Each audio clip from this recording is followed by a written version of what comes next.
Actually ನನ್ನ second pregnancy ನಮ್ಮ ಮನೆಯವ್ರಿಗೆ ಬಿಟ್ರೆ ಬೇರೆ ಯಾರಿಗೂ ಔಟ್ಸೈಡರ್ಸ್ ಗೊತ್ತೇ ಇರಲಿಲ್ಲ. ಯಾಕಂದ್ರೆ ಕಣ್ಣು ಬರ್ತೀನಿ ಅಂತಂದೆ. ಫಸ್ಟ್ ಏನಂದ್ರು, ಆಯ್ತು ಬರುವಂತೆ, ನಾನೇ ಬಂದು ಕರ್ಕೊಂಡು ಹೋಗ್ತೀನಿ, ನೀನು ಸುಮ್ಮನೆ ಯಾರ ಹತ್ರನೂ ಕೇಳಿಲ್ಲ. ಬಿಕಾಸ್ ನನಗೆ ತಡ್ಕೊಳಕ್ಕಾಗಲ್ಲ. ಕಮೆಂಟ್ಸು ಅದೇನಕ್ಕೆ ಹೇಳ್ತಾರೋ ಗೊತ್ತಿಲ್ಲ. ನಿಮ್ಗೆ ದುಡ್ಡು ಎಲ್ಲಿಂದ ಬರುತ್ತೆ, ನೀವು ಇಷ್ಟೆಲ್ಲ ಖರ್ಚು ಮಾಡ್ತೀರಾ, ಯಾರು ಕೊಡ್ತಾರೆ, ಹೆಂಗೆ ಏನು, ಮನೆ ಮೇಂಟೈನ್ ಹೆಂಗ್ ಮಾಡ್ತೀರಾ, ಹಂಗೆ ಹಿಂಗೆ ಎಲ್ಲಾ ಕೇಳ್ತಾರೆ. ಭಯ ಆಗುತ್ತೆ ನಿಜವಾಗ್ಲೂ. ಇವ್ರು ಏನಕ್ಕೆ ಕೇಳ್ತವ್ರಪ್ಪ, ಏನಪ್ಪ ಎತ್ತಪ್ಪ, ಇವ್ರೇನು ಬೆಂಗಿದಾವೆ, ತುಂಬಾನೇ ಇದಾವೆ. ಜೊತೆಲಿ ಹುಟ್ಟಿದವರು ಅಷ್ಟೆಲ್ಲ ಸ್ಯಾಕ್ರಿಫೈಸಸ್ ಮಾಡಲ್ಲ ಇವಾಗಿನ ಕಾಲದಲ್ಲಿ. ಖಂಡಿತ ಆಗಲ್ಲ. ನಾನು ಬೇರೆಯವ್ರ ಥರ ಅಲ್ಲ, ದಯವಿಟ್ಟು ಗೊತ್ತಾ. ಇದುವರೆಗೂ ನಾನು ನೀವು ನಂಬಲ್ಲ, ಅವ್ರು ಬಿದ್ದಿದ್ದ ಜಾಗ ಅವ್ರು. ಎಲ್ರಿಗೂ ನಮಸ್ಕಾರ. ಎಲ್ಲರೂ ಹೇಗಿದ್ದೀರಾ? ನಾನು ಚೆನ್ನಾಗಿದ್ದೀನಿ ಅಂತ ಹೇಳ್ತಾ ಈ ವ್ಲಾಗ್ನ ಸ್ಟಾರ್ಟ್ ಮಾಡ್ತಾ ಇದ್ದೀನಿ. ಎಲ್ರಿಗೂ ಹ್ಯಾಪಿ ಸಂಡೇ.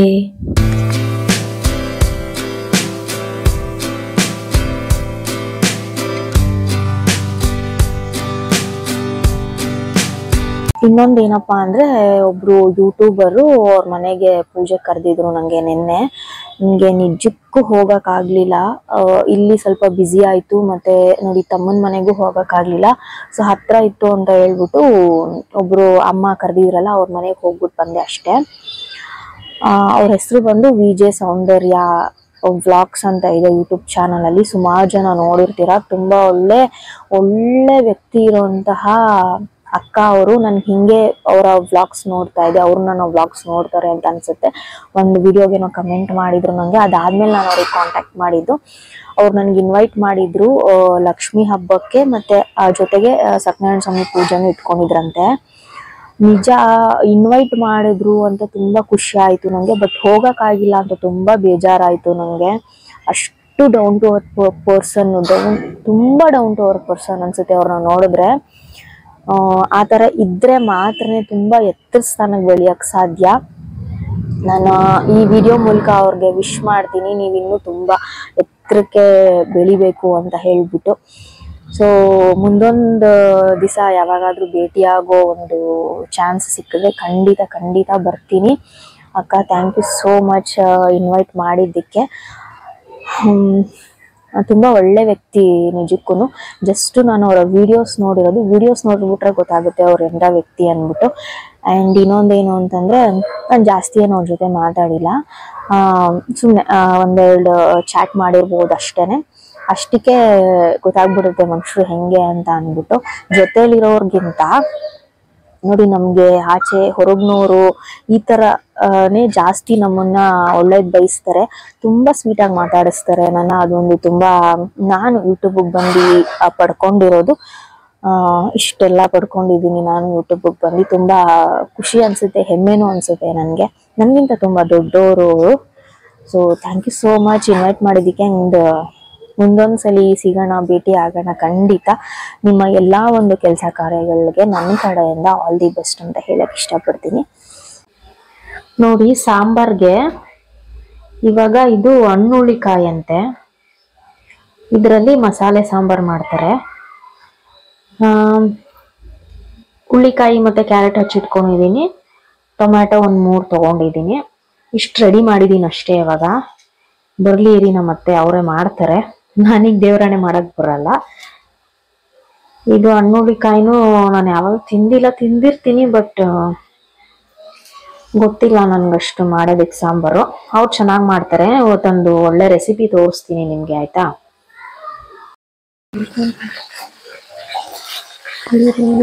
ಬೆಳ್ಳುಳ್ಳಿ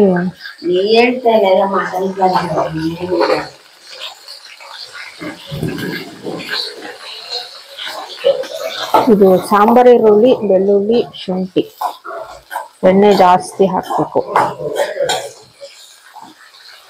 ಇವಾಗ ಟೊಮೊಟೊ,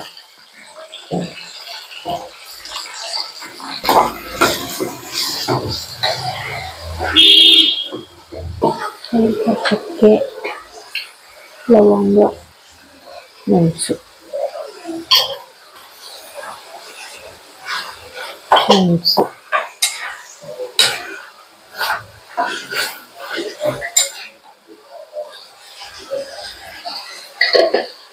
ಕಟ್ಲೆ ಕಾಳು ಸ್ವಲ್ಪ ಎತ್ತಿಕ್ಬಿಟ್ಟೆ ಜಾಸ್ತಿ ಆಯ್ತದೆ ಅಂತ. ಇಲ್ಲ ಅಡ್ಡಿರೋದೇ ಇನ್ನೊಂದಿಷ್ಟು ಹಾಕ್ಬೇಕು. ಅದೇನು ಕಲ್ಲುವ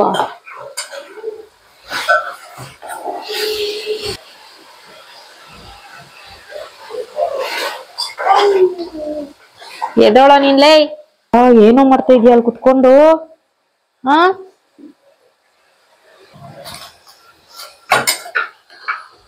ಕೊತ್ತಂಬರಿ, ಮೆಣಸಿನ್ಕಾಯಿ, ಖಾರದ ಇದು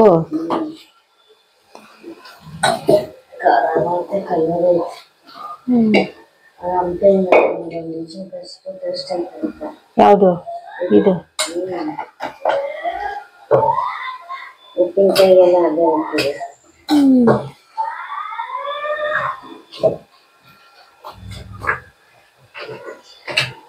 ತೆಂಗಿನಕಾಯಿ ಮಿಕ್ಸಿ ಜಾರ್ಗಂಗೆ ಹಾಕೋಬಿಡೋದು.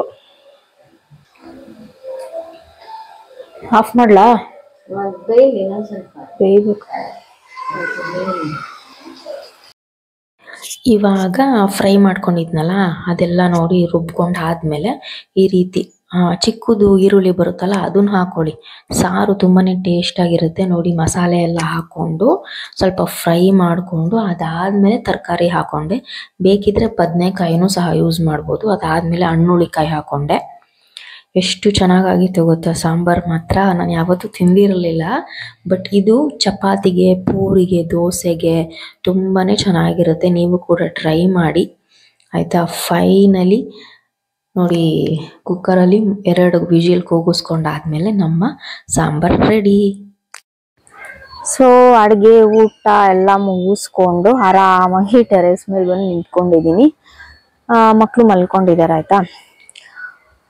ಏನಪ್ಪ ವಿಷಯ ಅಂತಂದ್ರೆ ನನಗೆ ಬರೋಂತಹ ಪ್ರತಿಯೊಂದು ಕಮೆಂಟ್ಸನ್ನು ನಾನು ಓದ್ತೀನಿ ಆ್ಯಂಡ್ ಅದಕ್ಕೆ ರಿಪ್ಲೈ ಕೂಡ ಮಾಡ್ತೀನಿ. ನಾನು ಯಾವುದೊಂದೂ ನಾನು ಮಿಸ್ ಮಾಡಲ್ಲ, ನೀವು ಅಬ್ಸರ್ವ್ ಮಾಡಿರೋದಾಗಿದ್ರೆ.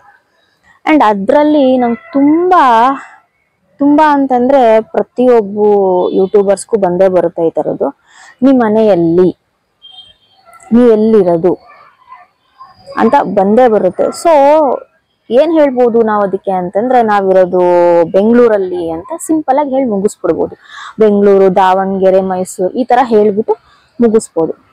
ಆ್ಯಂಡ್ ಇನ್ನೂ ಡೀಪಾಗಿ ಹೋಗ್ತಾರೆ. ಹೆಂಗೆ ಅಂತಂದರೆ ಬೆಂಗಳೂರಲ್ಲೆಲ್ಲಿ, ಮೈಸೂರಲ್ಲೆಲ್ಲಿ, ಓಕೆ ಜಯನಗರ್ ಅಂತ ಹೇಳ್ಬೋದು. ಬಸವನಗುಡಿಲೆಲ್ಲಿ, ಮನೆ ನಂಬರ್, ಮನೆ ಎಲ್ಲಾನು ಹೇಳ್ಬಿಡಕ್ಕಾಗುತ್ತಾ ಹೇಳಿ, ನೀವೇ ಹೇಳಿ. ಇವಾಗ ನಾವು ಸೋಷಿಯಲ್ ಮೀಡಿಯಾದಲ್ಲಿ ಇದೀವಿ ಅಂದಿದ ತಕ್ಷಣ ಎಲ್ಲಾನು ಹೇಳಕ್ಕಾಗತ್ತಾ? ಇವಾಗ ಏನಕ್ಕೆ ಹೇಳ್ತಾ ಇದ್ದೀನಪ್ಪ ಅಂತಂದ್ರೆ, ಒಂದು ಕಮೆಂಟ್ಸು ನನಗೆ ತುಂಬ ಒಂಥರ ಇಂಪ್ರೆಸಿಂಗು ಭಯ ಥರ ಬರ್ತಾ ಇದೆ ನಂಗೆ. ಅದು ಹೆಂಗೆ ಕೇಳ್ತಾರೆ ಅಂತಂದ್ರೆ ನಿಜಕ್ಕೂ ಹೇಳ್ತೀನಿ, ಕಮೆಂಟ್ ಓದ್ತೀನಿ ನೋಡಿ ಹಾಗೇನೆ. ಅವ್ರ ಹೆಸರು ಬಂದು ಮಧು ಅಂತ ನೋಡಿ, ಇಲ್ಲೇ ತೋರಿಸ್ತಾ ಇದ್ದೀನಿ. 4 months ಬ್ಯಾಕ್ ಅವ್ರು ಯೂಟ್ಯೂಬ್ ಜಾಯ್ನ್ ಆಗಿದ್ದಾರೆ. ಹಾಕೋ ಪ್ರತಿ ಒಂದು ವಿಡಿಯೋಗೂ ನಿಮ್ಮ ಅಪ್ಪ ಮನೆಯಲ್ಲಿರೋದು, ನಿಮ್ಮ ಅಮ್ಮ ಮನೆಯಲ್ಲಿರೋದು, ಯಾವ ಏರಿಯಾ, ನಿಮ್ಮ ಅಮ್ಮ ಮನೆ ಇರೋದಲ್ಲಿ, ಪ್ರತಿ ಒಂದು ವಿಡಿಯೋಗೂ ಕಮೆಂಟ್ ಹಾಕ್ತಾ ಇದ್ದಾರೆ. ಏನಕ್ಕೆ ಅಂತ ಗೊತ್ತಾಗಲ್ಲ. ಆ ಥರ ಕಮೆಂಟ್ಗಳು ಹಾಕಿದ್ರೆ ಹೆಂಗಾಗುತ್ತೆ ಗೊತ್ತಾ? ನಿಮ್ಮ ಮನೆಯಲ್ಲಿ ಹಂಗೆಲ್ಲಿ ಭಯ ಆಗುತ್ತೆ ನಿಜವಾಗ್ಲೂ. ಇವ್ರು ಏನಕ್ಕೆ ಕೇಳ್ತವ್ರಪ್ಪ, ಏನಪ್ಪ ಎತ್ತಪ್ಪ, ಇವ್ರೇನು ಬೆಂಗಳೂರು ಅಂತ ಹೇಳಿರ್ತೀವಿ ತಾನೆ. ಇವಾಗ ಆಬ್ವಿಯಸ್ಲಿ ನನ್ನ ವ್ಲಾಗ್ಸ್ ಫಾಲೋ ಮಾಡೋರಾಗಿದೆ, ಗೊತ್ತಿರುತ್ತೆ. ಬೆಂಗಳೂರು, ಮೈಸೂರು, ಮಡ್ರಾಸು, ದಾವಣಗೆರೆನೋ, ಬಿಜಾಪುರ ಗೊತ್ತಿರುತ್ತೆ. ಇನ್ನೂ ಏನು ಅಡ್ರೆಸ್, ಮನೆ ನಂಬರ್ ಎಲ್ಲ ಹೇಳ್ಬಿಡಕ್ಕಾಗುತ್ತಾ ನಾವು? ಆಗಲ್ಲ ತಾನೆ. ಗೊತ್ತಿರೋ ಏನಕ್ಕೆ ಕೇಳ್ತೀರಾ? ಆ ಥರ ಎಲ್ಲ ಕೇಳಬಾರ್ದು ಅಂತ ಗೊತ್ತಿರೋ ಏನಕ್ಕೆ ಕೇಳ್ತೀರಾ? ನಾನು ಆಕ್ಚುಲಿ ಅವ್ರನ್ನ ಹೈಡ್ ಮಾಡಿದ್ದೆ ನಾನು ತುಂಬಾ. ಪ್ರತಿಯೊಂದು ವಿಡಿಯೋಗೂ ಬಂದು ಆ ಥರ ಕಮೆಂಟ್ ಮಾಡಬೇಡಿ. ಇವಾಗ ಸಪೋಸ್ ಹೊಸಬ್ರು ಯಾರು ನನ್ನ ಚಾನಲ್ ನೋಡ್ತಿದ್ರೆ ಕೇಳ್ತಾರೆ, ಮೇಡಮ್ ನೀವು ಇರೋದೆಲ್ಲಿ? ಇವಾಗ ಸಡನ್ ಆಗಿ ನನ್ನ ವಿಡಿಯೋ ನೋಡಿದ ತಕ್ಷಣ ಗೊತ್ತಾಗಲ್ಲ ಆಯ್ತಾ. ಸೊ ಹೇಳ್ಬೋದು, ನಾನು ಇರೋದು ಮೈಸೂರಲ್ಲಮ್ಮ, ಹಂಗೆ ಹಿಂಗೆ, ಇಲ್ಲ ನಾನು ಬೆಂಗಳೂರಲ್ಲಿ ಇರೋದು ಅಂತ ಇಷ್ಟು ಮಾತ್ರ ಹೇಳ್ಬೋದು ಅಲ್ವಾ. ನಿಜಕ್ಕೂ ಭಯನೇ ಆಗುತ್ತೆ ಏನು ಕೇಳ್ತಾವ್ರಪ್ಪ ಇವರು ಅಂತ ಅಂದ್ಬಿಟ್ಟು. ಆ್ಯಂಡ್ ಇದೊಂಥರ ಆದ್ರೆ ಕತೆ, ನೀವಿರೋದೆಲ್ಲಿ, ನಿಮ್ಮ ಏರಿಯಾ ಯಾವುದು, ನಿಮ್ಮ ಡೋರ್ ನಂಬರ್ ಅದು, ಇದೆಲ್ಲ ಒಂದು ಕತೆ ಆದ್ರೆ ಇನ್ನ ಒಂದು ಕತೆ ಅದು ಹೇಳ್ತೀನಿ ನೋಡಿ. ಅದು ನಾನು ಕಮೆಂಟ್ ಇಲ್ಲಿ ಹಾಕ್ತೀನಿ, ಸ್ಕ್ರೀನ್ಶಾಟ್ ಹಾಕ್ತೀನಿ. ನಿಮ್ಮಪ್ಪ ಮನೆ ಅಲ್ಲ, ಮೀನ್ಸ್ ಒಂದು ನಿಮಿಷ ಇರಿ, ಓದ್ತೀನಿ. ಸೊ ಇನ್ನ ಒಂದು ಕಮೆಂಟ್ ಬಂದು ಸುಧಾ ಅಂತ ಹೇಳ್ಬಿಟ್ಟು, ಬೇಜಾರಾಗಬೇಡಿ, ನಿಮ್ಮ ತಂದೆ ದುಡಿಮೆ ಮಾಡ್ತಾರ, ಅವ್ರ ಮನೆ ಬಾಡಿಗೆ ಕೊಡ್ತಾರ ಅಂತೇನೋ ಕೇಳಿದ್ದಾರೆ. ಆ್ಯಕ್ಚುಲಿ ಏನು ಗೊತ್ತಾ, ಯಾವುದಾದ್ರೂ ಕಮೆಂಟ್ಸ್ ಬಂದರೆ ನಾನು ಫಸ್ಟು ಅವ್ರ ಚಾನಲ್ನ ಕ್ಲಿಕ್ ಮಾಡಿ ನೋಡ್ತೀನಿ. ಅವ್ರದ್ದೊಂದು ಹೆಸರು ಕಾಣಿಸುತ್ತಲ್ಲ, ಅದು ಕ್ಲಿಕ್ ಮಾಡ್ತೀನಿ. ಕ್ಲಿಕ್ ಮಾಡಿದ ತಕ್ಷಣ ಏನು ಗೊತ್ತಾ, ಅವರು ನನ್ನ ಯಾವ್ಯಾವ ವಿಡಿಯೋಗೆ ಏನೇನು ಕಮೆಂಟ್ ಮಾಡಿದ್ದಾರೆ ಪ್ರತಿಯೊಂದು ಶೋ ಆಗ್ಬಿಡುತ್ತೆ. ಸೊ ಆ ಬೇಸಿಸ್ ಮೇಲೆ ಏನು ಗೊತ್ತಾ, ಕೆಲವರು ಬೇಕು ಅಂತಾನೆ ಕೇಳ್ತಾರೆ, ಬೇಕು ಅಂತಾನೆ ಕೇಳ್ತಾರೆ, ಕೆಲವ್ರು ಗೊತ್ತಿರಲ್ಲ, ಹೊಸ ಸಬ್ಸ್ಕ್ರೈಬರ್ಸ್ ಗೊತ್ತಿರಲ್ಲ, ಆಯ್ತಾ. ಇದಕ್ಕೆ ಆನ್ಸರ್ ಏನಪ್ಪಾ ಅಂತಂದ್ರೆ, ನಮ್ಮಪ್ಪ, ನಾನು ತುಂಬಾ ವಿಡಿಯೋದಲ್ಲಿ ಹೇಳಿದೀನಿ, ನಮ್ಮಪ್ಪ BBMP ವರ್ಕ್ ಮಾಡ್ತಾ ಇದ್ರು, 40 ವರ್ಷ ಸರ್ವಿಸ್ ಮಾಡಿ ಇವಾಗ ರಿಟೈರ್ಮೆಂಟ್ ಆಗಿದೆ ಅವ್ರಿಗೆ, ಓಕೆನಾ. ಆ್ಯಂಡ್ ಇನ್ನೊಂದು ವಿಚಾರ ಏನಪ್ಪಾ ಅಂತಂದ್ರೆ, ಇನ್ನ ಒಂದು ಕಮೆಂಟ್ಸು ಅದೇನಕ್ಕೆ ಹೇಳ್ತಾರೋ ಗೊತ್ತಿಲ್ಲ, ನಿಮ್ಗೆ ದುಡ್ಡು ಎಲ್ಲಿಂದ ಬರುತ್ತೆ, ನೀವು ಇಷ್ಟೆಲ್ಲ ಖರ್ಚು ಮಾಡ್ತೀರಾ, ಯಾರು ಕೊಡ್ತಾರೆ, ಹೆಂಗೆ ಏನು, ಮನೆ ಮೇಂಟೈನ್ ಹೆಂಗ್ ಮಾಡ್ತೀರಾ, ಹಂಗೆ ಹಿಂಗೆ ಎಲ್ಲ ಕೇಳ್ತಾರೆ. ಸೊ ಅದಕ್ಕೆ ಏನಪ್ಪ ಆನ್ಸರು ಅಂತಂದ್ರೆ, ಫಸ್ಟು ನಮ್ಮ ಅಪ್ಪನ ಮನೆ ಬಂದು ಸ್ವಂತ ಮನೆ, ಆಯ್ತಾ. ನೆಕ್ಸ್ಟು ನನ್ನ ಗಂಡನ ಮನೆನೂ ಸ್ವಂತ ಮನೆ, ಓಕೆನಾ. ಆ್ಯಂಡ್ ದುಡ್ಡು ಎಲ್ಲಿಂದ ಬರುತ್ತೆ, ಕಷ್ಟ ಪಡೆದಿರ ಎಲ್ಲಿಂದನಾದ್ರೂ ಬರುತ್ತಾ, ಯಾರಾದ್ರೂ ಕೊಟ್ಬಿಡ್ತಾರ ನಮ್ಗೆ ತಗೊಳ್ಳಿ ಅಂತ ಅಂದ್ಬಿಟ್ಟು? ಇಲ್ಲ ಅಲ್ಲ. ಹಂಗೇನೆ ನಮ್ಮಪ್ಪ ಅಮ್ಮ ನಮಗೆ ಹೇಳ್ಕೊಟ್ಟಿರೋದು, ಕಷ್ಟ ಪಡಬೇಕು, ಕಷ್ಟಪಟ್ರೆ ಅಂತ. ಸೊ ಎಲ್ಲಿಂದ ಬರುತ್ತೆ ಅಂತಂದ್ರೆ, ಅದೇನ್ ಕೇಳ್ಬೇಕು ಅಂತ ಕೇಳ್ತಿರೋ, ಅದೇನಕ್ಕೆ ಕೇಳ್ತಿರೋ ಗೊತ್ತಿಲ್ಲ ನನಗೆ. ಇದಕ್ಕೆ ಆನ್ಸರು ತುಂಬಾ ಡೀಪ್ ಆಗಿ ನಾನು ಮಾಡೋ ಅವಶ್ಯಕತೆ ಇಲ್ಲ ಅಂತ ಅನ್ಕೊಂತೀನಿ. ಏನಕ್ಕೆ ಗೊತ್ತಾ, ಬೇಸಿಕ್ ಆಗಿ ನಮ್ಮ ಜೀವನಕ್ಕೆ ಏನ್ ಬೇಕೋ ಭಗವಂತ ಅದನ್ನ ಪ್ರೊವೈಡ್ ಮಾಡಿದಾನೆ. ಅದಕ್ಕೆ ತುಂಬಾನೇ ಖುಷಿ ಇದೆ ನಮಗೆ. ಇರೋದ್ರಲ್ಲಿ ನಾವು ಅಚ್ಚುಕಟ್ಟಾಗಿ ನೀಟಾಗಿ ಜೀವನ ಮಾಡ್ಕೊಂಡು ಹೋಗ್ತಾ ಇದೀವಿ. ಇನ್ನೂ ಹೆಚ್ಚಿಗೆ ಏನು ಹೇಳೋ ಅವಶ್ಯಕತೆ ಇಲ್ಲ ಅನ್ಕೊಂತೀನಿ, ಆಯ್ತಾ. ಸೊ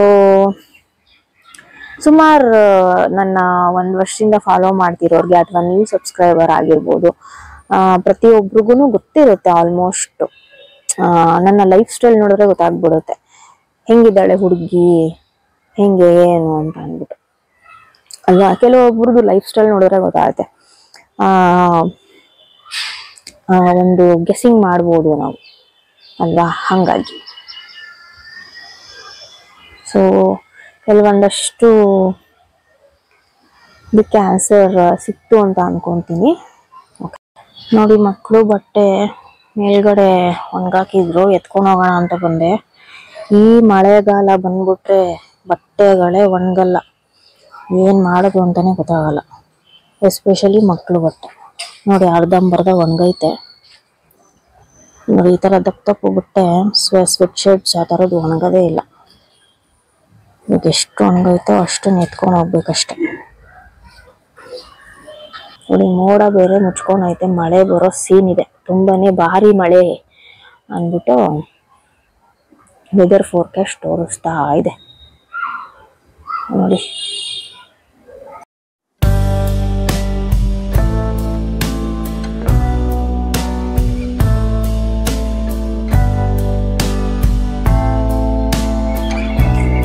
ನಿಮ್ಮ ಹತ್ರ ನಾನು ವ್ಲಾಗಲ್ಲಿ ಶೇರ್ ಮಾಡಿದ್ದೆ, ಆಗಸ್ಟಿಂದ ಇನ್ನು ಜನವರಿವರೆಗೂ ಬರೋ ಪ್ರತಿಯೊಂದು ಮಂತಲ್ಲೂ ಪ್ರತಿಯೊಂದು ಒಂದು ಡೇಟ್ಸಲ್ಲೂ ನನಗೊಂದೊಂದು ಮೆಮೊರೀಸ್ ಇದೆ. ತುಂಬ ಕಷ್ಟ ಆಗುತ್ತೆ ನನಗೆ ಅದೆಲ್ಲ ದಿನಗಳು ಬರ್ತಾ ಅಂತ ಶೇರ್ ಮಾಡ್ಕೊಂಡಿದ್ದೆ. ಅದರಲ್ಲಿ ಒಂದಿನ ಆಗಸ್ಟಲ್ಲಿ ಬಂದಿದೆ, ಅದು ವರಮಹಾಲಕ್ಷ್ಮಿ. ಸಿಕ್ಕಾಪಟ್ಟೆ ಬೇಜಾರಾಗೋಗ್ಬಿಟ್ಟಿದ್ದೀನಿ ನಾನಂತೂ. ಅದಕ್ಕೆ ಮಗಳನ್ನ ಕರ್ಕೊಂಡು ಆಚೆ ಹೋಗ್ಬಿಟ್ಟು ಬಂದಿದ್ದು ನಾನು.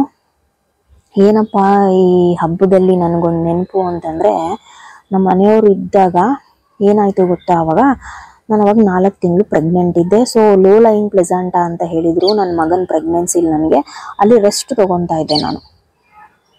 ಸೊ ನೀನು ಆರಾಮಾಗಿ ರೆಸ್ಟ್ ತೊಗೊಂಬಿಡಮ್ಮ, ಫಸ್ಟು ಇದೊಂದು ಮಗು ಆಗೋಗ್ಬಿಡ್ಲಿ, ನೀನೇನಕ್ಕೂ ತಲೆ ಕೆಡಿಸ್ಕೊಂಬೇಡ ಅಂತ ಹೇಳಿದರು.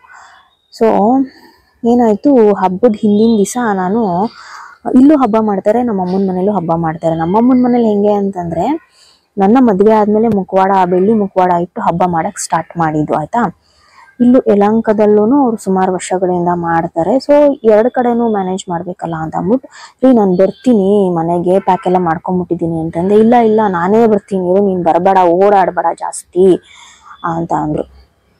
ಸರಿ ಆಯಿತು, ನಾನು ಬರ್ತೀನಿ ಅಂದಾಗೆಲ್ಲ ಅವ್ರೇನು ಬೇಡ ಅಂತ ಇರಲಿಲ್ಲ, ಬಟ್ ಹಂಗಂದರು. ಸರಿ ಆಯಿತು, ನಾನೇ ಹಬ್ಬಕ್ಕೆ ಬರ್ತೀನಿ ಅಂತ ಅಂದರು. ಆಯಿತು, ಖುಷಿ ಆಯಿತು, ಸರಿ ಬನ್ನಿ ಅಂತ ಅಂದ್ಬಿಟ್ಟು ಬಂದರು. ಒಬ್ಬಟ್ಟು ಊಟ ತಿಂದರು, ಅದೇ ಲಾಸ್ಟ್ ಊಟ ಅವರು ಹಬ್ಬದ ಊಟ ಮಾಡಿದ್ದು. ನಮ್ಮಮ್ಮ ಮಾಡೋ ಕಾಳುಗೊಜ್ಜು ಅಂದರೆ ಸಿಕ್ಕಾಪಡೆ ಫೇವ್ರೇಟ್ ಅವ್ರಿಗೆ, ಹಾಕ್ಸ್ಕೊಂಡು ತಿಂದರು.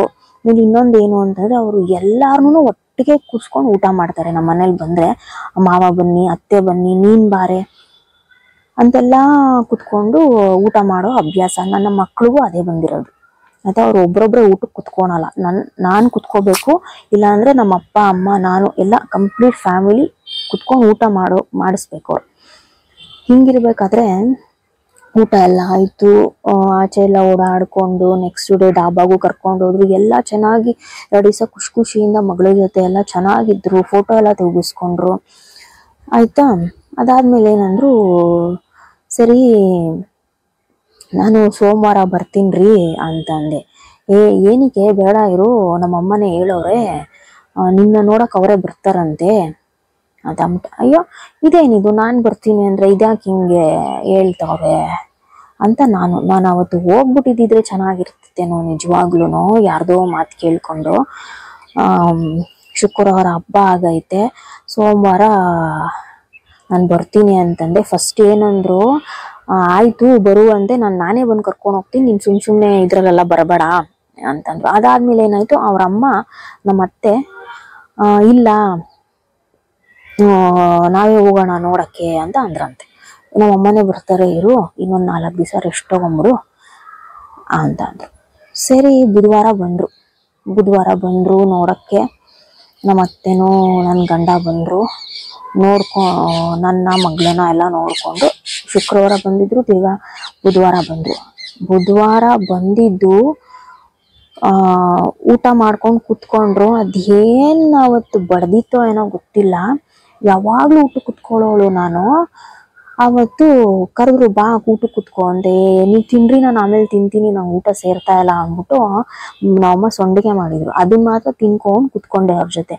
ನಮ್ಮಪ್ಪ ಬನ್ರಿ ಮಾವ ಅಂತ ಕರೆದ್ರು, ನೀವು ತಿನ್ಬಿಡಿ, ನಾನು ಆಮೇಲೆ ತಿಂತೀನಿ ಅಂತಂದ್ರೆ. ಅದು ಏನಕ್ಕೆ ಅವತ್ತು ಹಂಗೆ ಆಗೋಯ್ತು ಗೊತ್ತಿಲ್ಲ. ಸರಿ ಬುಧವಾರ ಹಂಗೆ ಹೋಗಿರೋದಷ್ಟೇ, ಅವರು ಮುಖ ತೋರಿಸ್ಕೊಂಡು. ಅದಿನ್ನೂ ನನಗೆ ಕಣ್ಣಕ್ಕೆ ಕಟ್ಟಿದಂಗಿದೆ ಹಂಗೇನೆ. ಆಮೇಲೆ ಏನಾಯ್ತು, ನನ್ನ ನಾದ್ನಿನೂ ಅವ್ರ ಗಂಡಂಗೆ ಇಬ್ರಿಗೂ ಹುಷಾರಿಲ್ಲ ಅಟ್ ಎ ಟೈಮು. ಅವ್ರ ಮನೆಯಿಂದ ನಮ್ಮ ಮನೆಗೆ ಬಂದು ಟ್ರೀಟ್ಮೆಂಟ್ ತಗೊಳ್ತಾ ಇದ್ರು ಹಾಸ್ಪಿಟಲಲ್ಲಿ.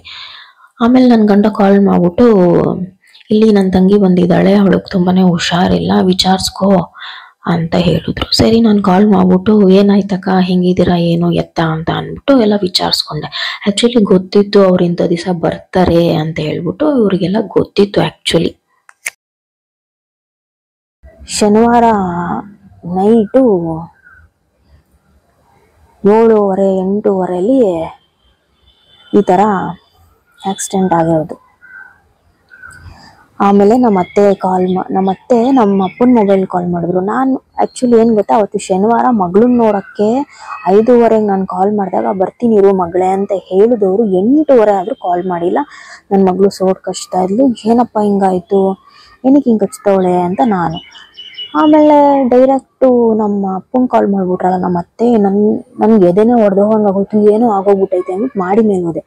ಅಯ್ಯೋ ಆಕ್ಸಿಡೆಂಟ್ ಆಯಿತು ಅಂತ ನನಗಲ್ಲಿ ವಾಯ್ಸಲ್ಲೇ ಗೊತ್ತಾಯಿತು. ಅಲ್ಲಿಂದ ನಾನು 10:30 11:15 ಆಟೋ ಮಾಡ್ಕೊಂಡು ಬಂದು ನಿಜವಾಗ್ಲೂ ನನಗೆ ಆ ವರಮಹಾಲಕ್ಷ್ಮಿ ಡೇ ಅದು ನೆಕ್ಸ್ಟ್ ಡೇ ಕಳಸ ಎತ್ತುತ್ತೀವಲ್ವಾ, ಆವಾಗ ಕುಂಕುಮ ಬಿತ್ತು. ಅದೂ ಗೊತ್ತಾಗ್ಲಿಲ್ಲ ನನಗೆ, ಅದೂ ಸೂಚನೆ ಗೊತ್ತಾಗ್ಲಿಲ್ಲ ನನಗೆ. ನಾನು ನಗ್ನಗ್ತಾ ಹೂ ಮುಡ್ಕೊಂಡು ನಂತರ ಚೆನ್ನಾಗಿ ರೆಡಿ ಮಾಡಿಕೊಂಡು ಎಲ್ಲಾರ ಮನೆ ಅರ್ಶಿನ ಕುಂಕುಮಕ್ಕೂ ಹೋಗಿ ಬಂದ್ಬಿಟ್ಟೆ ಆವತ್ತು. ನಿಜ ನಾನು ಯಾರ ಮನೆಗೂ ಅಷ್ಟು ಹಂಗೆ ಹೋಗ್ತಾ ಇರಲಿಲ್ಲ. ನನಗೆ ಅನಿಸ್ತಿತ್ತು ಇದೇನಿದು ಹಿಂಗೆ ಕರೆದವ್ರ ಮನೆಗೆಲ್ಲ ಹೋಗ್ತಾ ಇದ್ದೀನಿ, ನಾನು ಹೋಗ್ತಿದ್ದೆ, ನಾನು ಹೋಗಲ್ಲ ಅಂತಲ್ಲ ಹೋಗ್ತಿದ್ದೆ. ಬಟ್ ಹೆಂಗೆ ಅಂತಂದರೆ ಒಂಥರ ಏನೋ ಅಂತಾರಲ್ಲ, ದೀಪ ಉರಿಯೋಕ್ಕೂ ಮುಂಚೆ ತುಂಬ ಜೋರಾಗಿ ಇದಾಗುತ್ತೆ ಅಂತನೋ ಏನೋ, ಇಲ್ಲ ಜನದ ಕಣ್ಣು. ಆ್ಯಕ್ಚುಲಿ ನನ್ನ ಸೆಕೆಂಡ್ ಪ್ರೆಗ್ನೆನ್ಸಿ ನಮ್ಮ ಮನೆಯವ್ರಿಗೆ ಬಿಟ್ಟರೆ ಬೇರೆ ಯಾರಿಗೂ ಔಟ್ಸೈಡರ್ಸು ಗೊತ್ತೇ ಇರಲಿಲ್ಲ. ಯಾಕೆಂದರೆ ಕಣ್ಣು, ಜನದ ಕಣ್ಣು ಚೆನ್ನಾಗಿರಲ್ಲ, ಸರಿ ಇರಲ್ಲ, ಹೇಳೋದು ಬೇಡ ಈಗ್ಲೇ ಅಂತ ಅಂದ್ಬಿಟ್ಟು ನಾನು ನನ್ನ ಗಂಡ ಹೇಳೇ ಇರಲಿಲ್ಲ ಯಾರಿಗೂ, ಆಯಿತಾ. ನಮ್ಮ ಅಮ್ಮಂಗೆ ಗೊತ್ತಿತ್ತು ಬಿಟ್ಟರೆ, ಅದಾದಮೇಲೆ 2 ತಿಂಗಳು 2.5 ತಿಂಗಳು ಆದಮೇಲೆ ನಾವು ಇಲ್ಲಿ ಹೇಳಿದ್ದು. ಹಿಂಗೆ ಜನದ ಕಣ್ಣು ನಿಜವಾಗ್ಲೂ ಯಾವಾಗ ಅವ್ರು ಆಕ್ಸಿಡೆಂಟ್ ಆಗಿ ಹಾಸ್ಪಿಟಲಲ್ಲಿ ಇದ್ರು ಅವಾಗ ಎಲ್ಲರಿಗೂ ಗೊತ್ತಾಗಿದ್ದು, ಇವಳು 4 ತಿಂಗಳು ಪ್ರೆಗ್ನೆಂಟು ಅಂತ. ನಿಜ ಅವತ್ತು ಸುಳ್ಳು ಹೇಳಬಾರ್ದು. ಅವರ ಫ್ರೆಂಡ್ಸ್ ಆಗಿರ್ಬೋದು, ನನ್ನ ಅಪ್ಪನ ಮನೆ ಫ್ಯಾಮಿಲಿಯವರಾಗಿರ್ಬೋದು, ನನ್ನ ಗಂಡನ ಮನೆ ಫ್ಯಾಮಿಲಿಯವರಾಗಿರ್ಬೋದು, ಪ್ರತಿಯೊಬ್ಬರು ಬೇಡದೇ ಇರೋ ದೇವರಿಲ್ಲ. ಎಲ್ಲರೂ ಅವ್ರ ಫ್ರೆಂಡ್ಸ್ ಆಗಿ ಸುಳ್ಳು ಹೇಳ್ಬಾರ್ದು, ಎಲ್ರೂ ಅಲ್ಲೇ ಇದ್ರು ಓಡಾಡಿದ್ದು ಎಲ್ಲ ನಂಗೆ ಇನ್ನೂ ಕಣ್ಣು ಕಟ್ಟದಂಗಿದೆ ಅದು ನಿಜವಾಗ್ಲೂ. ಈ ಕಡೆ ನನ್ನ ಫ್ಯಾಮಿಲಿ ಅವರಾಗಿರ್ಬೋದು ಹರಕೆ ಮಾಡ್ಕೊಂಡಿದ್ದು, ಆಮೇಲೆ ಜ್ಯೋತಿಷಿಗಳನ್ನ ಕೇಳಿ ಇಟ್ಕೊಂಡಿದ್ದು. ನಿಜ ನಾನು ಹುಚ್ಚಿ ಥರ ಎಲ್ಲ ದೇವಸ್ಥಾನಕ್ಕೂ ತಿರುಗಾಡ್ಬಿಟ್ಟೆ. ICUಗೆ ಹೋಗೋದು, ಕುಂಕುಮ ಇಡೋದು, ದೇವಸ್ಥಾನಕ್ಕೆ ಹೋಗೋದು, ಒಂದು ಕುಂಕುಮ ಇಡೋದು. ನಿಜ ಆ ದೃಶ್ಯ ಅಂತೂ ನನಗೆ ಇನ್ನೂ ಕಣ್ಣು ಕಟ್ಟದಂಗಿದೆ. ನನಗೆ ಇಷ್ಟು ಇನ್ಸಿಡೆಂಟ್ ಆಗಿದೆ ನನಗೆ ವರಮಹಾಲಕ್ಷ್ಮಿ ಹಬ್ಬ ಅಂತಂದರೆ ಹಿಂಗೆ. ಆಮೇಲೆ ನಮ್ಮಮ್ಮ ಯಾವ ಹಬ್ಬನೂ ಮಾಡೋದು ಬೇಡ ಅಂತ ಅಂದ್ಬಿಟ್ಟು ನಮ್ಮ ಅತ್ತೆನೂ ಮಾಡಲ್ಲ, ಆ ಕಡೆ ನಮ್ಮ ಅಮ್ಮನೂ ಮಾಡೋ ಸ್ಟಾಪ್ ಮಾಡ್ಬಿಟ್ರು. ಇವಾಗ ನಮ್ಮ ಅಮ್ಮ ಇಲ್ಲ, ಇನ್ನು ಮಾಡೋದು ಇಲ್ಲ ನಾವು. ಈ ಕಡೆ ಹೇಳಿದ್ನಲ್ಲ ನನ್ನ ಮಗಳು ಮಾಡಿದ್ರೆ ಮಾಡ್ಬೋದು ಅಂತ ಅಂದ್ಬಿಟ್ಟು ನನಗೆ ಒಂಥರ ಹೆಂಗಾಗ್ತಾ ಇದೆ ಅಂತಂದರೆ, ಅವ್ರು ಇಲ್ಲೇ ಇದ್ದಾರೆ, ಒಂಥರ ಇಲ್ಲೇ ಇದ್ದಾರೆ. ಇಲ್ಲಿ ಬಂದಾಗೆಲ್ಲ ಅನ್ಸುತ್ತೆ ನನಗೆ, ನಾನು ಇಲ್ಲೇ ಇದ್ದೀನಿ ಲಕ್ಷ್ಮಿ, ನೀನು ಬೇಜಾರು ಮಾಡ್ಕೊಂಬೇಡ, ಮಕ್ಕಳು ನೋಡ್ಕೊಂಡು ಆರಾಮಾಗಿರು ಅನ್ನೋ ಥರ ಅನಿಸುತ್ತೆ ನನಗೆ. ಬಟ್ ಅವ್ರು ಇರಬೇಕಿತ್ತು ಅಂತ ತುಂಬಾ ಅನಿಸುತ್ತೆ. ಅದು ಹಾಸ್ಪಿಟಲ್ ದೃಶ್ಯ ಹೆಂಗಿತ್ತು ಗೊತ್ತಾ ನನಗೆ. ಒಂದು ಸೈಡ್ ನಾನು ಪ್ರೆಗ್ನೆಂಟು, ನನ್ನ ತಮ್ಮಂದಿರನ್ನೆಲ್ಲ ಕರೆಸ್ಕೊಂಡು ನಮ್ಮ ಆಂಟಿ ಎಲ್ಲ ಬಂದಿದ್ರು. ಎಲ್ಲರೂ ಒಂದೊಂದು ದೇವಸ್ಥಾನಗಳು ಎಲ್ಲೆಲ್ಲಿ ಹೋಗಿದ್ದೀನಿ ಅಂತಂದರೆ, ಅಮೃತಹಳ್ಳಿ ಇಲ್ಲಿ 2 ದೇವ್ರಿದೆ, ಅಲ್ಲಿ ಹೂನು ಕೊಡ್ತು ದೇವರು, ಏನೂ ಆಗಲ್ಲ ಅಂತ ಬಲಗಡೆ ಹೂ ಕೊಡ್ತು. ಪ್ರತಿಯೊಂದು ದೇವಸ್ಥಾನದಲ್ಲಿ ಎಲ್ಲ ಪಾಸಿಟಿವ್ ತೋರಿಸ್ತಿತ್ತು. ಆದ್ರೆ ಯಾಕೆ ನನ್ನ ಗಂಡಂಗೆ ಹಿಂಗೆ ಆಗೋಯ್ತು? ಎಲ್ಲರೂ ಹೆಂಗೆ ನಿಂತ್ಕೊಂಡು ಪ್ರೇ ಮಾಡ್ತಿದ್ದಾರೆ ಅಂತಂದರೆ, ಯಾರು ಏನೇ ಹೇಳಿದ್ರು ನಾನು ಮಾಡ್ತಾ ಇದ್ದೀನಿ. ಆ ದೇವ್ರಂತೆ ಈ ದೇವ್ರಂತೆ, ಮತ್ತು ನಮ್ಮ ಮನೆಯವ್ರ ಆಗಿರ್ಬೋದು, ಇಲ್ಲ ಧರ್ಮಸ್ಥಳಕ್ಕೆ ಹೋಗೋದು, ಅಲ್ಲಿ ಹೋಗೋದಿಲ್ಲ, ಪ್ರತಿಯೊಂದು ಮಾಡಿದ್ದಾರೆ. ನಮ್ಮ ಕೈಲಿ ಏನೇನು ಮಾಡಬೇಕು ದೇವ್ರಿಗೆ ಎಲ್ಲನೂ ಮಾಡಿದ್ದೀವಿ. ಏನಕ್ಕೆ ದೇವ್ರು ಹಿಂಗೆ ಮಾಡ್ತು ಅಲ್ವಾ? ಒಂದು ಚಾನ್ಸ್ ಕೊಡ್ಬೋದಿತ್ತಲ್ವಾ? ಎಂತೆಂಥ ಮೋಸ ಮಾಡ್ಕೊಂಡು, ಸುಳ್ಳು ಹೇಳ್ಕೊಂಡು, ಹೆಂಡತಿ ಮಕ್ಕಳು ಮೋಸ ಮಾಡ್ಕೊಂಡು ಇರೋ ನನ್ನ ಮಕ್ಕಳೆಲ್ಲ ಚೆನ್ನಾಗಿದ್ದಾರೆ ನನ್ನ ಕಣ್ಮುಂದೆ. ಏನೂ ಆಗಿಲ್ಲ ಅವ್ರಿಗೆ, ಏನೂ ಆಗೇ ಇಲ್ಲ ಅವ್ರಿಗೆ. ಇರಲಿ, ಚೆನ್ನಾಗಿರಲಿ, ಅದು ಕರ್ಮ, ಪಾಪ ಕರ್ಮಗಳೆಲ್ಲ ಇದಾಗಬೇಕಲ್ವಾ, ಇರಲಿ. ಸೊ ಇದು ಒಂದು ಲೈಫ್ ಲಾಂಗ್ ಮೆಮೊರಿ ನನಗೆ ನಿಜವಾಗ್ಲೂ. ಅವ್ರು ಬಂದಿದ್ದು, ಊಟ ಮಾಡಿದ್ದು, ಹಬ್ಬದ ಊಟ ಮಾಡಿದ್ದು, ನಮ್ಮನ್ನು ಲಾಸ್ಟ್ ಟೈಮು ಡಾಬಾ ಕರ್ಕೊಂಡು ಹೋಗಿದ್ದು, ನನ್ನ ಮಗಳ ಜೊತೆ ಖುಷಿಯಾಗಿ ಫೋಟೋ ತೆಗೆಸ್ಕೊಂಡಿದ್ದು. ಫೋಟೋ ತೆಗಿ ಅಂತ ಅಂದ್ಬಿಟ್ಟು ನನಗೆ ಅವ್ರ ಹಾಸ್ಪಿಟ್ಲಲ್ಲಿ ಇದ್ರಲ್ಲ ಆ ದೃಶ್ಯ ಅಂತೂ ಹಿಂಗೆ ಕಣ್ಣು ಕಟ್ಟದಂಗಿದೆ ಅಂತಂದರೆ, ಎಲ್ರು ಡಾಕ್ಟರ್ ಅಲ್ಲ, ನನ್ನ ಕಸಿನೇ ಡಾಕ್ಟರ್ ಆಗಿರೋದ್ರಿಂದ ಅವಳು ಹೋಗಿ ನೋಡಿದ್ಲು. ಪ್ರತಿಯೊಬ್ರು ನಾನು ಯಾರಿಗ್ ಗೊತ್ತು ಡಾಕ್ಟರ್ ಅವ್ರಿಗೆಲ್ಲ ಕೇಳ್ತಿದ್ದೆ, ಇಲ್ಲ ಕ್ಯೂರ್ ಆಗ್ತಾರೆ 3 ತಿಂಗಳು 6 ತಿಂಗಳು ರೆಸ್ಟ್ ತಗೊಂಡ್ಬಿಟ್ರೆ ಸಾಕಾಗುತ್ತೆ ಅಂತೆಲ್ಲ ಹೇಳಿದ್ರು. ಬಟ್ ಏನೋ ನಿಜ ಅದೇನೋ ದೇವ್ರು ಬರೀತಾನಂತಲ್ಲ ಹಣೆ ಬರ, ಅದ್ ಸರಿಗ್ ಬರ್ದಿಲ್ಲ ನಮ್ದು ಅಷ್ಟೆ. ಅದು ಒಳ್ಳೆ ಮರಕ್ಕೆ ಪೆಟ್ಟು ಕೊಟ್ಟಿ ನೋಡ್ತಾನಂತೆ, ಆ ತರ ಆಗ್ಬಿಟ್ಟೈತೆ ನಮ್ ಲೈಫು. ಏನ್ ಮಾಡೋಣ, ಏನು ಮಾಡಕ್ಕಾಗಲ್ಲ. ಇದಾರೆ ಅಂತ ಬದುಕ್ತಾ ಇದೀನಿ, ಬದುಕ್ತೀನಿ, ಸಾಯೋವರೆಗೂ ಹಿಂಗೆ ಬದುಕ್ತೀನಿ. ಹಿಂಗೆ ಅಳು ಬರ್ತಾ ಇದೆ, ಬಟ್ ಕಂಟ್ರೋಲ್ ಮಾಡ್ತಾ ಇದೀನಿ. ನೀವೆಲ್ಲರೂ ಅಳ್ಬೇಡಿ ಅಂತ ಹೇಳಿದೀರಾ ಅನ್ನೋ ಒಂದು ಕಾರಣಕ್ಕೆ ಕಂಟ್ರೋಲ್ ಮಾಡ್ಕೊಂಡು ಮಾತಾಡ್ತಾ ಇದೀನಿ. ಇದು ಒಂದು ಮೆಮೊರಿ ಶೇರ್ ಮಾಡ್ತಾ ಇದೀನಿ. ಯಾಕೆ ಅಂತಂದ್ರೆ ನಾಳೆ ನನ್ನ ಯೂಟ್ಯೂಬಲ್ಲಿ ಏನಕ್ಕೆ ಕೆಲವೊಂದಷ್ಟು ವಿಚಾರಗಳನ್ನ ಹೇಳ್ಬೇಕು ಅನ್ನೋ ವಿಚಾರಗಳನ್ನ ಏನಕ್ಕೆ ಶೇರ್ ಮಾಡ್ತೀನಿ ಗೊತ್ತಾ? ನಾಳೆ ದಿವಸ ನನಗೆ ವಯಸ್ಸಾಯ್ತು, ಇಲ್ಲ ನನ್ನ ಮಕ್ಕಳು ಏನಾದ್ರು ನೋಡಿದಾಗ ಅವ್ರಿಗೂ ಗೊತ್ತಾಗ್ಬೇಕು ಹಿಂಗಿತ್ತು, ಈ ತರ ಸಿಚುವೇಶನ್ ಇತ್ತು ಅಂತ ಅಂದ್ಬಿಟ್ಟು. ಬಿಕಾಸ್ ಬೇರೆ ಯಾರೋ ಹೇಳೋದು, ಯಾರ್ದೋ ಕಿವಿ ಮಾತು, ಯಾರ್ದೋ ಹೇಳಿಕೆ ಮಾತು ನನ್ನ ಮಕ್ಳು ಕೇಳಬಾರ್ದು. ಯಾರ್ದೋ ಅಂಡರು, ಯಾರ್ದೋ ಮಾತು ಆ ಥರ ಎಲ್ಲ ಚಾನ್ಸೇ ಇಲ್ಲ ಬಿಡಿ. ಆ ಥರ ಕೇಳಕ್ ನಾನು ಬಿಡೋದು ಇಲ್ಲ. ಅದಕ್ಕೇನೆ ನನ್ನ ಮಕ್ಕಳನ್ನ ನನ್ನ ಒಂದು ಇದ್ರಲ್ಲಿ ಇಟ್ಕೊಂಡಿರೋದು. ನಾನು ಎಲ್ಲೇ ಹೋದ್ರು ಎಲ್ಲೇ ಬಂದ್ರು ಅವ್ರು ನನ್ನ ಜೊತೆನೇ ಇರಬೇಕು. ಎಷ್ಟೇ ಕಷ್ಟ ಬಂದ್ರು ಎಷ್ಟೇ ಸುಖ ಬಂದ್ರು ನನ್ನ ಮಕ್ಕಳು ನನ್ನ ಜೊತೆನೇ ಇರಬೇಕು. ಮೇನ್ ಏನ್ ಗೊತ್ತಾ, ಹೇಳಿಕೆ ಮಾತು ಕೇಳಬಾರ್ದು. ಆಮೇಲೆ ನೋಡ್ತಾರೆ ಅವರು ಯೂಟ್ಯೂಬ್ ಎಲ್ಲ ನೋಡ್ತಾರೆ, ಗೊತ್ತಾಗುತ್ತೆ ಹೋಗೋನು, ಹಿಂಗಿತ್ತು ಅವಾಗ ಹಿಂಗಿತ್ತು, ನಮ್ಗೆ ಯಾರಾಗ್ಲಿಲ್ಲ, ಪ್ರತಿಯೊಂದು ಅವರೇ ನೋಡ್ತಾರೆ. ಯಾಕೆ ಅಂತಂದ್ರೆ ನಾನು ಅವ್ರನ್ನ ಅಷ್ಟು ಏನಂತಾರೆ, ನಮಗೂ ಕೋಪ ಬರುತ್ತೆ ಒಂದೊಂದ್ಸಲಿ. ನಾನು ಪೇರೆಂಟ್ ಆಗಿ ಅವ್ರಿಗೆ ಬೈತೀನಿ, ಏನ್ರೋ ಹಿಂಗ್ ಮಾಡ್ತೀರಾ, ಏನ್ರೋ ಇಷ್ಟು ವಿಡಿಯೋ ಮಾಡ್ತೀರಾ ಅಂತೆಲ್ಲ. ಅದೆಲ್ಲ ಒಂದು ಪ್ರೀತಿ, ನಮ್ಮ ಅಂತ ಅಂದ್ರೆ ಒಂದು ಪ್ರೀತಿಗೆ ಇದು ಮಾಡ್ತೀವಿ. ಬಟ್ ಇರುತ್ತೆ ಅಲ್ವಾ. ನಂಗೆ ಏನಂದ್ರೆ ಅಲ್ಲಿ ಇನ್ನೊಂದು ವಿಚಾರ ಏನ್ ಗೊತ್ತಾ, ಇದುವರೆಗೂ ನಾನು ನೀವು ನಂಬಲ್ಲ, ಅವ್ರು ಬಿದ್ದಿದ್ದ ಜಾಗ, ಅವ್ರು ಹಾಕಿದ ಬಟ್ಟೆ ಏನು ಅಂತ ನನ್ ಕೇಳೇ ಇಲ್ಲ. ಒಂದ್ ಬಟ್ಟೆ ಮಿಸ್ ಆಗಿದೆ, ಅದೇ ಇರ್ಬೋದು ಅಂತ ಗೆಸ್ಸಿಂಗ್ ಅಲ್ಲಿ ಇದೀನಿ ಹೊರತು ಏನಕ್ಕೆ ಕೇಳಿಲ್ಲ ಗೊತ್ತಾ. ನಾವು ಯಲಹಂಕದಿಂದ ನಮ್ಮ ಅಮ್ಮನ ಮನೆಗೆ ಅದೇ ರೂಟಲ್ಲೇ ನಾವು ಯಾವಾಗ್ಲೂ ಹೋಗ್ತಾ ಇದ್ದು. ನಂದೊಂದು ಮೈಂಡಲ್ಲಿ ಇದೆ, ಆ ರೂಟ್ ಇರ್ಬೋದಾ, ಅದೇ ಜಾಗನ ಅಂತ ಮೈಂಡಲ್ಲಿ ಇದೆ. ಬಟ್ ನನ್ ಕುತೂಹಲಕ್ಕೆ ಆಗಿರ್ಬೋದು, ನಾನು ಯಾರ ಹತ್ರನೂ ಕೇಳಿಲ್ಲ. ಬಿಕಾಸ್ ನನಗೆ ತಡ್ಕೊಳಕ್ ಆಗಲ್ಲ ನನಗೆ.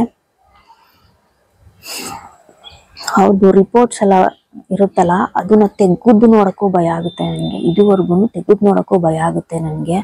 ಆ ಥರದ್ದೆಲ್ಲ ನಂದೆಲ್ಲ ತುಂಬಾನೇ ಸೆನ್ಸಿಟಿವ್ ಆಗಿ ತಗೊಂತೀನಿ ನಾನು. ಹೇಳಿದ್ನಲ್ಲ, ನನ್ನ ಕುತೂಹಲಕ್ಕೂ ಬೇಡ ಅದು ನೋಡಿ. ಇವಾಗ ನಾನು ಹಾಕಿರೋದು ಅವ್ರದೇ ಟಿ ಶರ್ಟ್. ಏನೂ ಆಗಲ್ಲ ಫ್ರೆಂಡ್ಸ್, ಏನೂ ಆಗಲ್ಲ. ಹಾಕೊಂಡ್ರೆ ಏನೂ ಆಗಲ್ಲ. ಅವ್ರು ನಮ್ಮ ಜೊತೆಲಿದ್ದಾರೆ ಅನ್ಸುತ್ತೆ, ಅವ್ರ ಪ್ರೆಸೆನ್ಸ್ ಇರುತ್ತೆ, ನಿಜವಾಗ್ಲೂ ಇರ್ತಾರೆ ಅವ್ರು. ಆಯ್ತಾ, ತುಂಬಾ ಆಸೆ ಕನಸುಗಳು ಇಟ್ಕೊಂಡಿರ್ತಾರೆ ನೋಡಿ. ಇವಾಗ ವಯಸ್ಸಲ್ಲಿರೋರೇನೇ ಇರಬೇಕು ನಮ್ಮ ಜೊತೆ, ಹಂಗಲ್ಲ. ಇವಾಗ ನಮ್ಮಮ್ಮನೂ ನನ್ನ ಜೊತೆ ಇದ್ದಾರೆ. ಪ್ರತಿಯೊಬ್ಬರಿಗೂ ಅದು ಫೀಲ್ ಆಗುತ್ತೆ.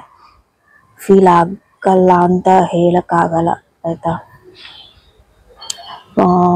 ಕೆಲವೊಂದ್ಸಲಿ ನಾನು ಎಮೋಷ್ನಲ್ ಆದಾಗ ನಿಮಗೂ ಕೂಡ ಎಮೋಷ್ನಲ್ ಮಾಡ್ಬಿಡ್ತೀನಿ ನಾನು. ದಯವಿಟ್ಟು ಬೇಜಾರು ಮಾಡ್ಕೊಬೇಡಿ. ಶೇರ್ ಮಾಡ್ಕೊಬೇಕು ಅನ್ಸೋ ವಿಚಾರಗಳನ್ನಷ್ಟೇ ಶೇರ್ ಮಾಡ್ಕೊತೀನಿ ನಾನು. ಇದು ಎಮೋಷ್ನಲ್ ಅಂತ ಅಲ್ಲ, ನನಗೆ ಒಂದು ಏನಂತಾರೆ, ನಾನು ಪಾರ್ಟ್ ಆಫ್ ದ ಲೈಫ್ ಇದು. ಮರ್ತ್ಬಿಟ್ಟು ಮುಂದೆ ಹೋಗೋಕೆ ಖಂಡಿತ ಆಗಲ್ಲ. ನಾನು ಬೇರೆಯವ್ರ ಥರ ಅಲ್ಲ, ದಯವಿಟ್ಟು ನನಗೆ ಮರೆಯೋಕ್ಕಾಗಲ್ಲ ಅವ್ರನ್ನ. ಅವ್ರು 3 ವರ್ಷ ನನ್ನ ಜೊತೆ ಇರ್ಬೋದು, ಬಟ್ ನಾನು ಇಷ್ಟೆಲ್ಲ ಅವ್ರನ್ನ ಪ್ರೀತಿಸ್ತೀನಿ. ಪ್ರೀತಿಯಿಂದ ಇಷ್ಟೆಲ್ಲ ನಾನು ಅಭಿಮಾನ ಇಟ್ಕೊಂಡಿದ್ದೀನಿ, ಗೌರವ ಇಟ್ಕೊಂಡಿದ್ದೀನಿ ಅಂತಂದರೆ ಅವರು ನನ್ನ ಆ ಟೈಮ್ ಗ್ಯಾಪಲ್ಲಿ ಎಷ್ಟು ಚೆನ್ನಾಗಿ ನೋಡ್ಕೊಂಡಿರ್ಬೋದು ಇಮ್ಯಾಜಿನ್ ಮಾಡ್ಕೊಳ್ಳಿ. ನನಗೋಸ್ಕರ ಮಾಡಿರೋಂಥ ಸ್ಯಾಕ್ರಿಫೈಸಸ್ಗಳು ತುಂಬಾ ಇದ್ದಾವೆ. ಜೊತೆಲಿ ಹುಟ್ಟಿದವರು ಅಷ್ಟೆಲ್ಲ ಸ್ಯಾಕ್ರಿಫೈಸಸ್ ಮಾಡಲ್ಲ ಇವಾಗಿನ ಕಾಲದಲ್ಲಿ. ಬಟ್ ನನ್ನ ಗಂಡ ನನಗೋಸ್ಕರ ತುಂಬಾನೇ ತ್ಯಾಗ ಮಾಡಿದ್ದಾರೆ, ಅದಂತೂ ಹೇಳಬಲ್ಲೆ. ಇವತ್ತು ನಾನು ಏನು ಇಲ್ಲಿ ಕೂತಿದ್ದೀನಿ, ನನ್ನ ಮನೆ ಅಂತ ನಾನು ಕೂತಿದ್ದೀನಿ, ಅದಕ್ಕೆಲ್ಲ ನನ್ನ ಗಂಡನ ಆಶೀರ್ವಾದದಿಂದ ಮಾತ್ರನೇ ಕಾರಣ. ಇಲ್ಲಾಂದ್ರೆ ಚಾನ್ಸ್ ಇರ್ತಾ ಇರಲಿಲ್ಲ ಅಲ್ವಾ. ಅದನ್ನ ನೆನೆಸ್ಕೋಬೇಕು ನಾನು ನಿಜಕ್ಕೂ.